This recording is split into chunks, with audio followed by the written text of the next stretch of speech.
এই বাবা একটু সরে বস তো, তোর পাশে বসবো। আচ্ছা, কি হলো?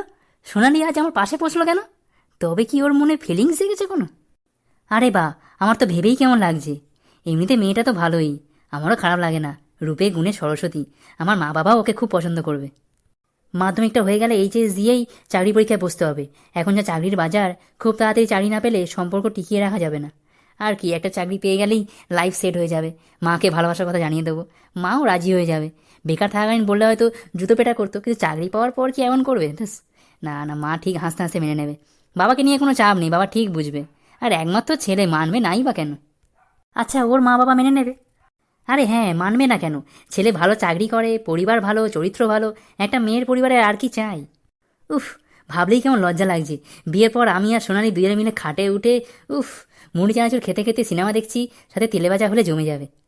আচ্ছা, তেলে ভাজাটা কি সোনালিকে ভাজতে বলবো নাকি মাকে বলবো? না, মাকেই বলবো, নাহলে মা বলবে আবার ছেলে বিয়ের পর পাল্টে গেছে, আগের মতো আর বায়না করে না। বিয়ের পর কাছাকাছি কোথাও একটু ঘুরতে যাবো, যেমন চিড়িয়াখানা। না, চিড়িয়াখানা না, ভিক্টোরিয়া যাবো। শুনেছি ওখানে নাকি কাপেলরা যায়। বিয়ে 4-5 বছরের মাথায় একটা ছেলে হবে বা মেয়ে, কোনো কিছুতেই আমার আপত্তি নেই। নামটাও ভেবে রেখেছি, ছোট্ট একটা সংসার হবে, কিন্তু সুখের হবে। কাছ থেকে ফিরে 1 গ্লাস জল চাইবো, সোনালি কানের কাছে এসে বলবে জল নেই, চলো কল থেকে নিয়ে আসি। উফ, ভাবতেই পারছি না, ভাবলেই কেমন যেন করছে মনের মধ্যে। এটা একটা আলাদাই অনুভূতি, কাউকে বলে বোঝাতেও পারবো না। বুবাই, এই বুবাই, এই বুবাই, আরে এই বুবাই।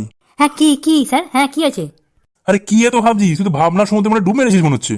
না স্যার, কিছু না, এই অঙ্কটা নিয়ে একটু ভাবছিলাম। আচ্ছা, বস বস।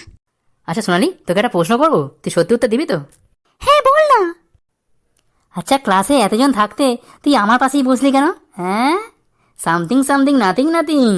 আরে কি আর কারণ, তোর এখান থেকে বোর্ডটা ভালো দেখা যায় তাই।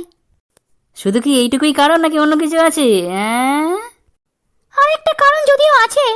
কি কারণ? বল বল শুনি। কি আর, তুই তো পাখার তলায় বসে আছিস, তাই আমি এখানে এসে বসলাম যাতে আমিও একটু হাওয়া পাই। এমনিতেই ঘরটা যা গরম। কেন রে, তুই কি ভাবছিস বলতো? না, আমি কি ভাববো? আমি কিছু ভাবিনি তো। এসব ভাবাভাবি বন্ধ করে মাধ্যমিক নিয়ে ভাব। আর এমনিতেই আমার পড়াশোনা ছাড়া আর অন্য কিছু নিয়ে ভাবতে ভালো লাগে না। আজব ছেলে তো।